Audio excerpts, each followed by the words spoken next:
we're putting out a clean and respected athletic event, as clean as any athletic event in the world.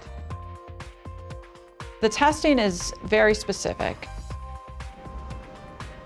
We are doing everything possible to make sure that racing is a clean sport in Pennsylvania. That is why we're here. The welfare of the horse is put first. Every one of my staff is dedicated to that mission. All of the winners of races here at Penn National go to the test barn.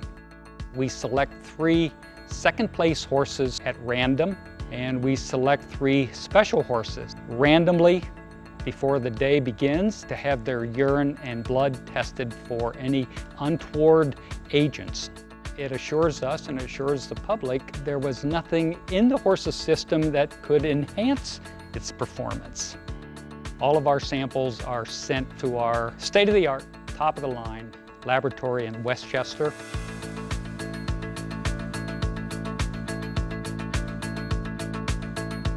Those samples arrive at the laboratory, then those containers are opened by my staff, and then the real testing can begin. I'm a University of Pennsylvania employee, and I am contracted by the Department of Agriculture Racing Commission. In addition to Dr. Robinson, most of her staff are also employed by the widely acclaimed New Bolton Center, part of the University of Pennsylvania's School of Veterinary Medicine.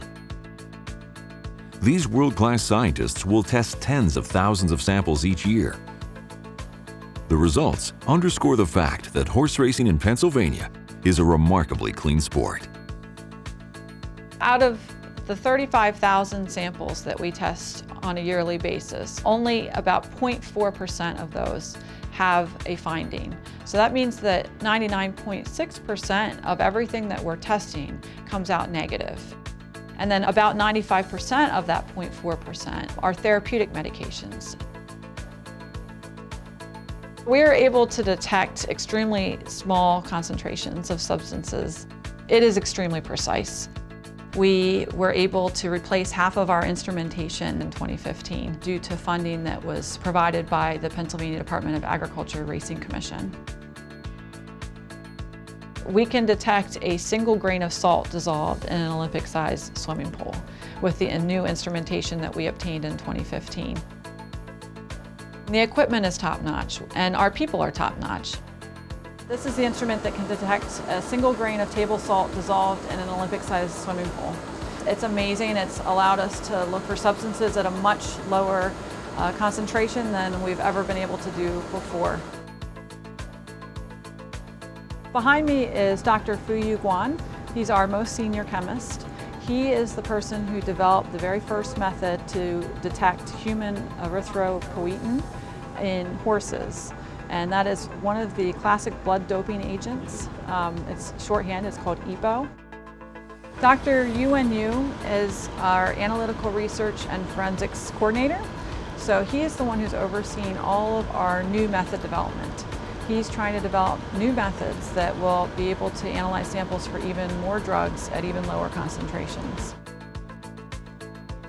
We are always trying to improve what we are currently doing, and we've been very fortunate in the state of Pennsylvania to be very strongly supported in our research efforts by the Commonwealth.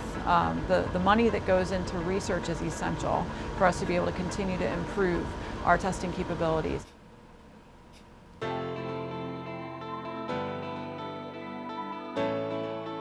Racing is a very clean sport in general. I think something that is not really well understood or well known by the general public is that our testing program is actually a lot more extensive than the human drug testing programs. We do that because these horses can't talk for themselves. They can't speak for themselves. And so it is up to us to ensure their welfare and to try and make sure that the testing program we're using is going to promote their welfare above all else. Of course, integrity is important too, so it's got to be about both. We want to promote the welfare of the horse as well as the integrity of the sport. In association with Keystone Films, this has been a production of the Pennsylvania HBPA.